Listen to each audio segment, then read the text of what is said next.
This is Tom Hiddleston, recording poetry for you on Ximalaya.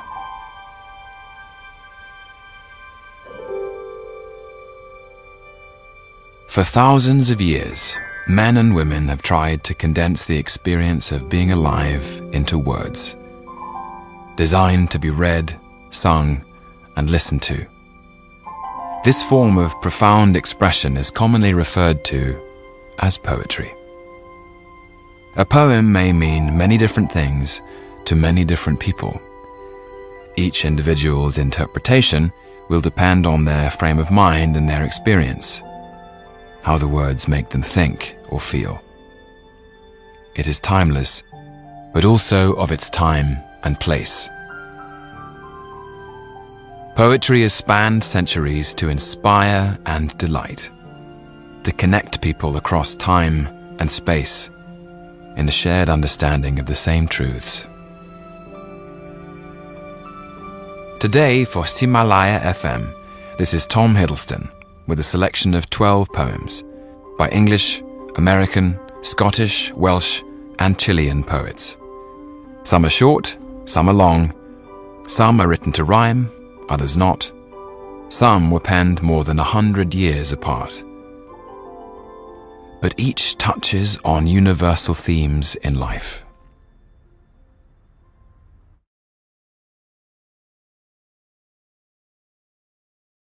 First is a work by the English poet Philip Larkin, whose inspiration came from an odd incident he encountered in the summer of 1979, promoting him to write about compassion and the brevity of all life. The Mower, by Philip Larkin. The mower stalled twice. Kneeling, I found a hedgehog jammed up against the blades. Killed. It had been in the long grass. I had seen it before and even fed it once. Now I had mauled its unobtrusive world unmendably. Burial was no help. Next morning I got up and it did not. The first day after a death, the new absence is always the same. We should be careful.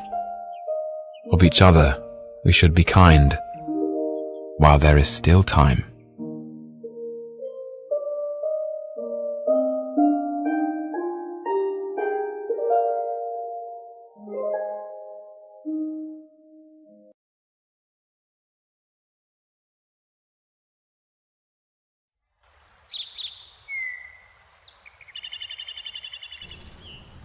The following is by the English poet John Clare, son of a farm labourer.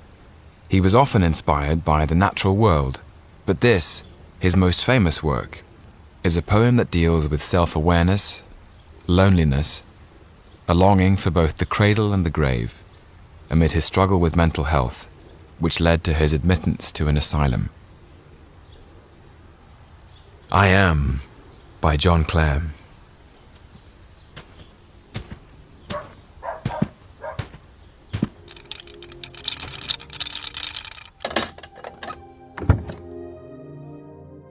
I am, yet what I am none cares or knows. My friends forsake me like a memory lost. I am the self-consumer of my woes. They rise and vanish in oblivious host, like shadows in love's frenzied, stifled throes.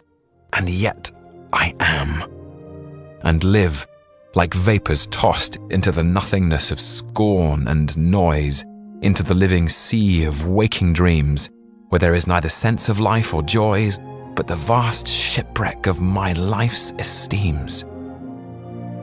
Even the dearest that I loved the best are strange, nay, rather stranger than the rest. I long for scenes where man hath never trod, a place where woman never smiled or wept, there to abide with my Creator, God, and sleep as I in childhood sweetly slept, untroubling and untroubled where I lie, the grass below, above the vaulted sky.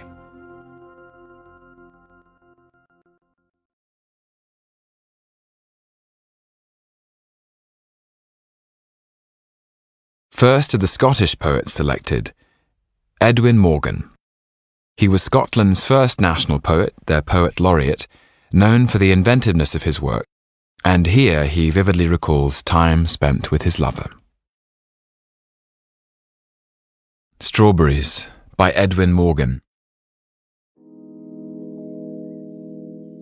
There were never strawberries like the ones we had that sultry afternoon, sitting on the step of the open French window, facing each other, your knees held in mine, the blue plates in our laps, the strawberries glistening in the hot sunlight. We dipped them in sugar, looking at each other, not hurrying the feast for one to come. The empty plates laid on the stone together, with the two forks crossed. And I bent towards you, sweet in that air, in my arms, abandoned like a child. From your eager mouth the taste of strawberries, in my memory, lean back again. Let me love you. Let the sun beat on our forgetfulness, 1 hour of all, the heat intense and summer lightning on the Kilpatrick Hills. Let the storm wash the plates.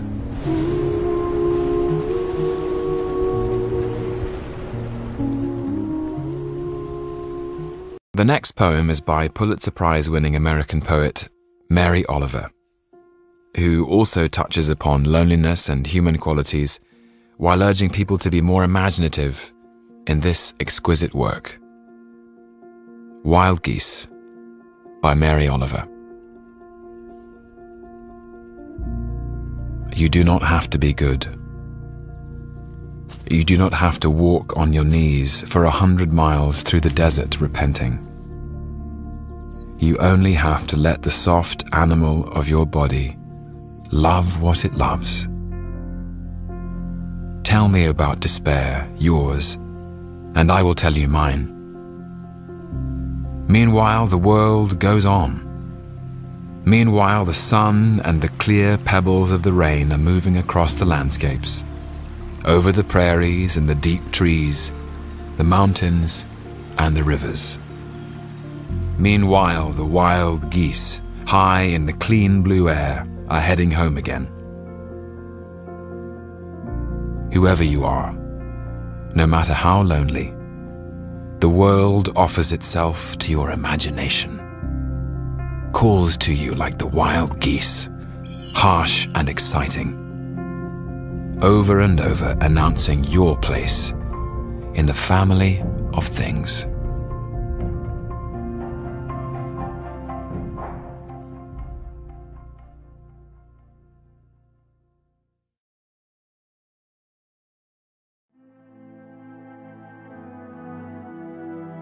Next, at just 4 lines long, American-born poet Ezra Pound writes about the gathering pace of days and what we all, ultimately, leave behind.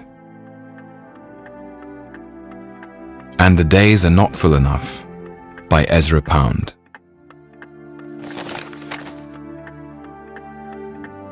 And the days are not full enough,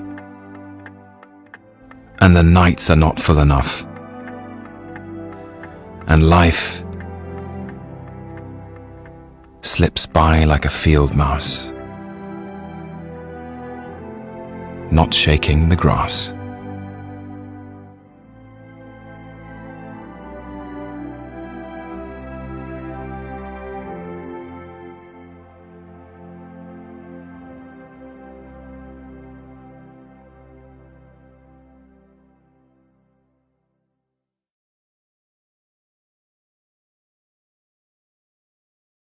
Almost 150 years ago, in 1875, the late Victorian poet William Ernest Henley, born in Gloucester, England, wrote the following while suffering from recurring illness.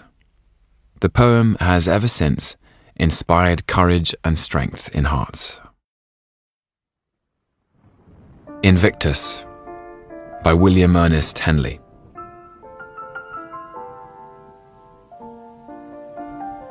Out of the night that covers me, black as the pit from pole to pole, I thank whatever gods may be for my unconquerable soul. In the fell clutch of circumstance, I have not winced nor cried aloud. Under the bludgeoning of chance, my head is bloody, but unbowed. Beyond this place of wrath and tears looms but the horror of the shade, and yet the menace of the years finds and shall find me unafraid. It matters not how strait the gate, how charged with punishments the scroll. I am the master of my fate. I am the captain of my soul.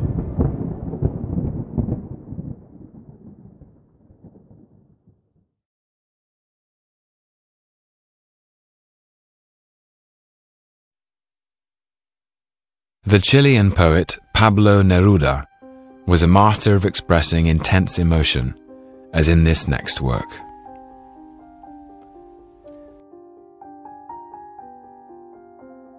Clenched Soul by Pablo Neruda.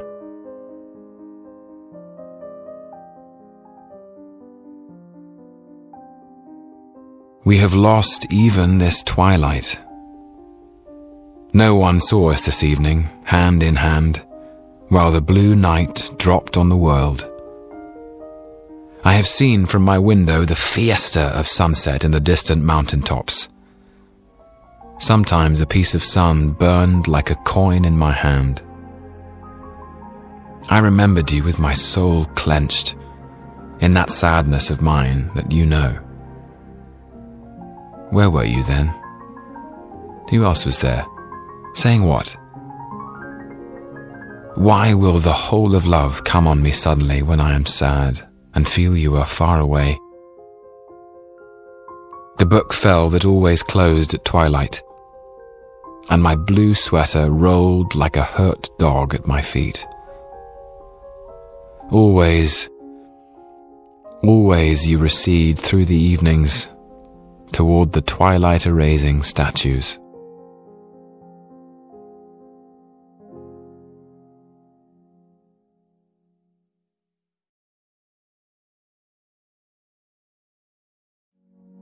The next poet, also Scottish, was granted the British title of Poet Laureate in 2009, the first woman to receive the honour of National Poet.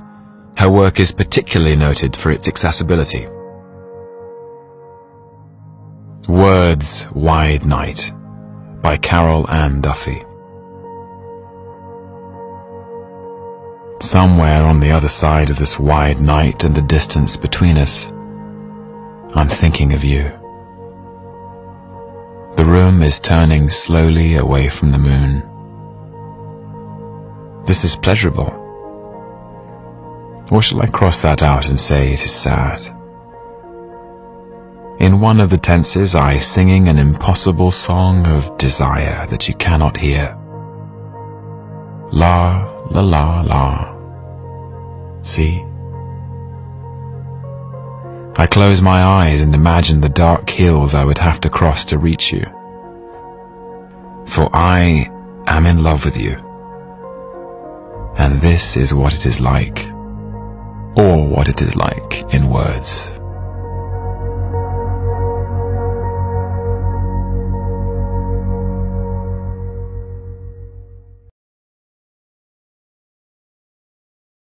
Next, one of the most famed poems in American literature, by Robert Frost.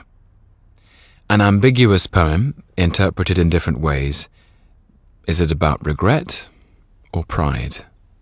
Only you can decide, but perhaps the title provides a clue as to the poet's intention. The Road Not Taken, by Robert Frost.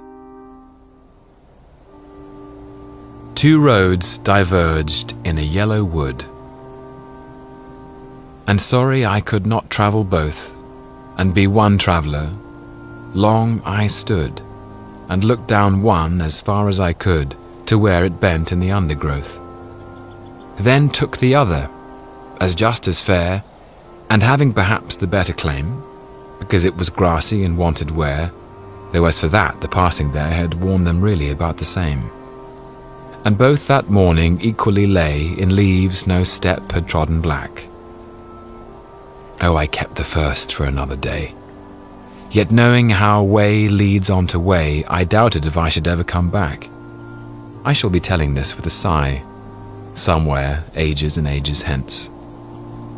2 roads diverged in a yellow wood, and I took the less travelled by. And that has made all the difference.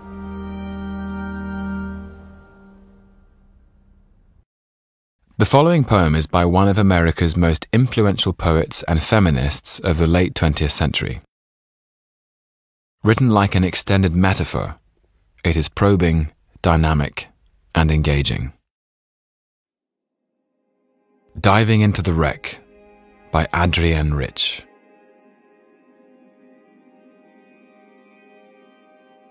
First, having read the Book of Myths, and loaded the camera, and checked the edge of the knife blade, I put on the body armor of black rubber, the absurd flippers, the grave and awkward mask. I am having to do this not like Cousteau with his assiduous team aboard the sun-flooded schooner, but here alone. There is a ladder. The ladder is always there, hanging innocently close to the side of the schooner.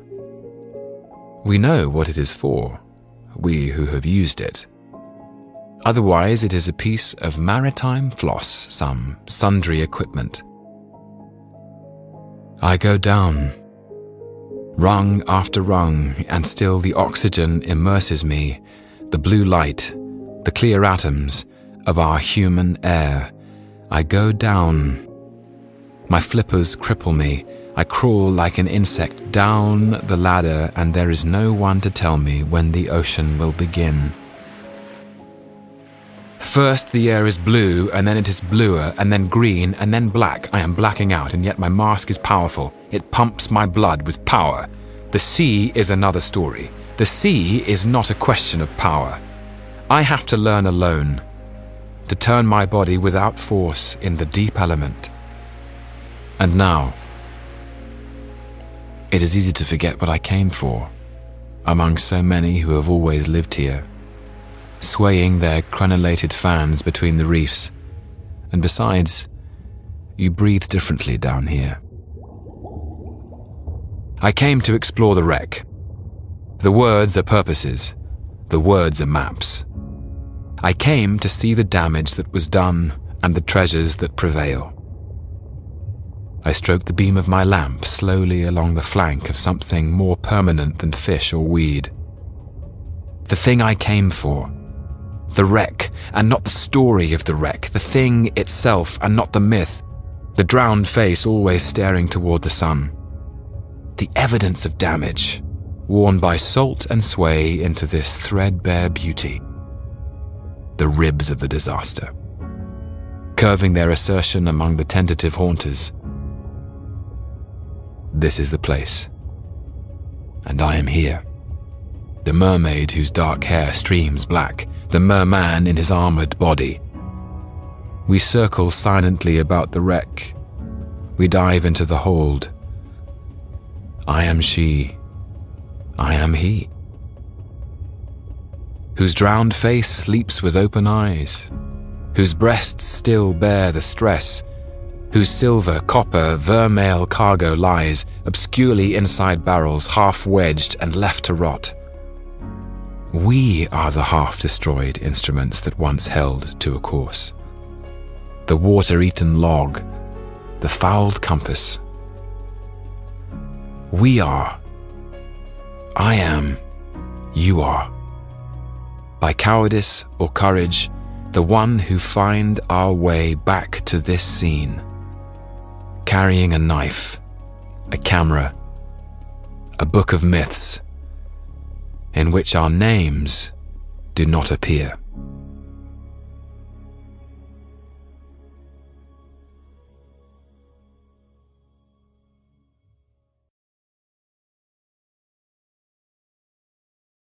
Next is one of the 20th century's most noted poets, T.S. Eliot, born in Missouri, USA, who moved to England at the age of 25. Many of T.S. Eliot's works contain historical literary reference, and this is a poem that comes with an epigraph from Dante's Inferno. Dante wrote this first paragraph in Italian, hereby presented with an English translation.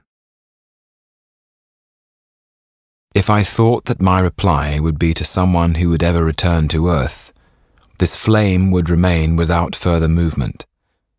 But as no one has ever returned alive from this gulf, if what I hear is true, I can answer you with no fear of infamy.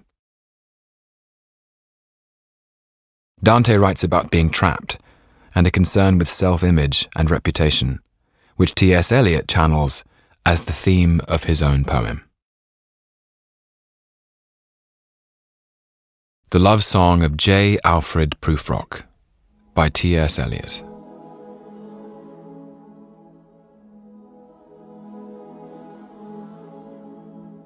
Let us go then, you and I, when the evening is spread out against the sky like a patient etherized upon a table. Let us go through certain half-deserted streets, the muttering retreats of restless nights in one-night cheap hotels and sawdust restaurants with oyster shells. Streets that follow like a tedious argument of insidious intent to lead you to an overwhelming question. Oh, do not ask, what is it?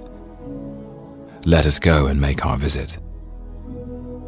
In the room the women come and go, talking of Michelangelo. The yellow fog that rubs its back upon the window panes, the yellow smoke that rubs its muzzle on the window panes, licked its tongue into the corners of the evening, lingered upon the pools that stand in drains, let fall upon its back the soot that falls from chimneys, slipped by the terrace, made a sudden leap, and seeing that it was a soft October night, curled once about the house and fell asleep.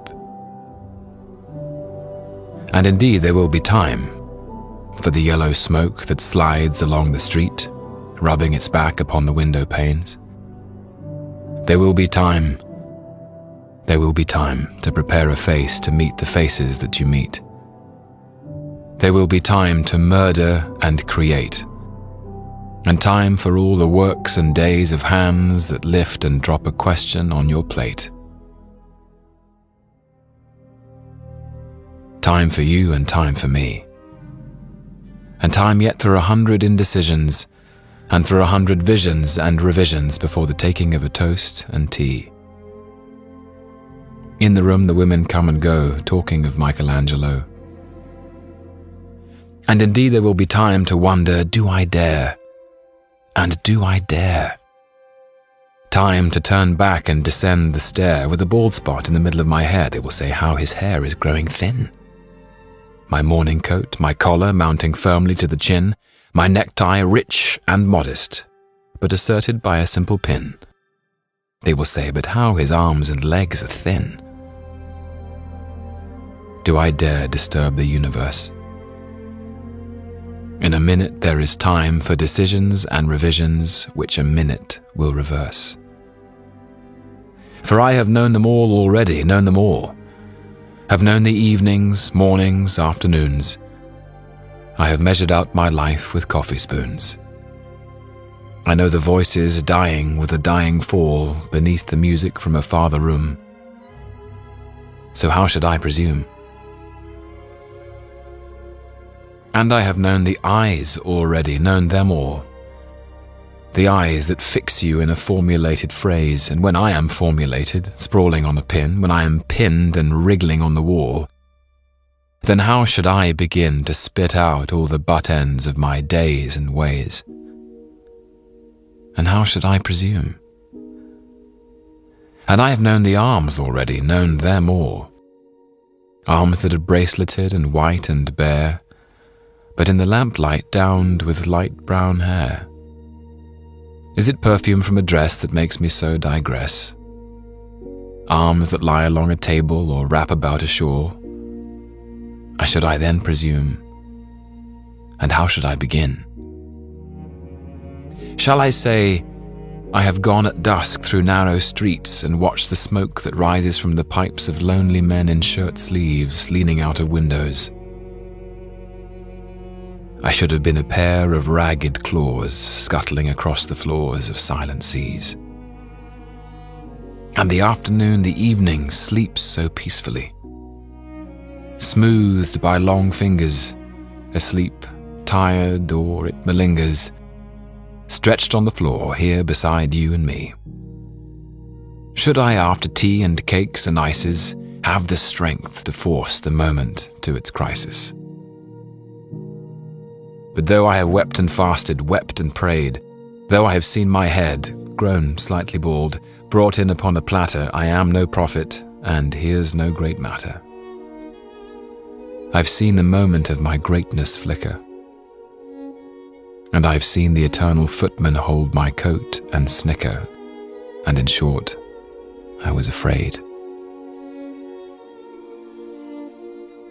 And would it have been worth it after all, after the cups, the marmalade, the tea, among the porcelain, among some talk of you and me, would it have been worthwhile to have bitten off the matter with a smile, to have squeezed the universe into a ball, to roll it towards some overwhelming question, to say, I am Lazarus, come from the dead, come back to tell you all, I shall tell you all. If one, settling a pillow by her head, should say, that is not what I meant at all. That is not it, at all. And would it have been worth it, after all?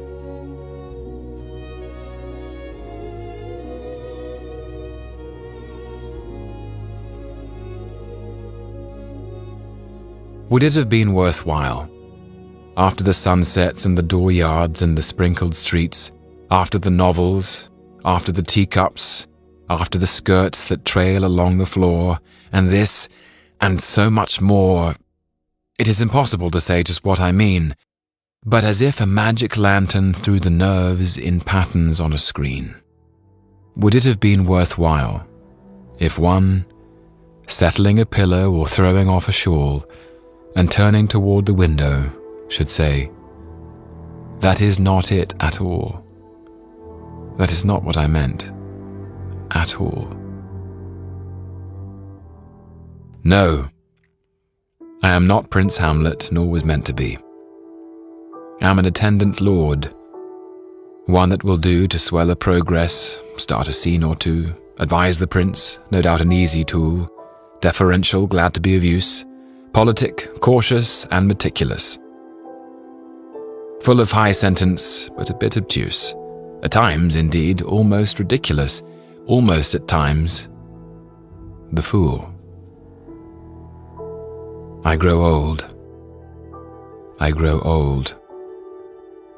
I shall wear the bottoms of my trousers rolled. Shall I part my hair behind? Do I dare to eat a peach? I shall wear white flannel trousers and walk upon the beach. I've heard the mermaids singing, each to each. I do not think that they will sing to me. I have seen them riding seaward on the waves, combing the white hair of the waves blown back when the wind blows the water white and black. We have lingered in the chambers of the sea, by sea-girls wreathed with seaweed red and brown, till human voices wake us and we drown.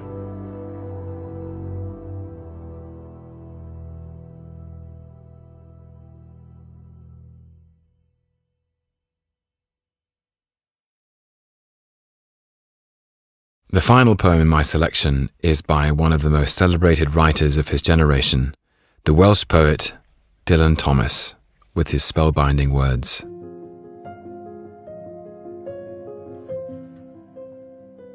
Do Not Go Gentle Into That Good Night, by Dylan Thomas.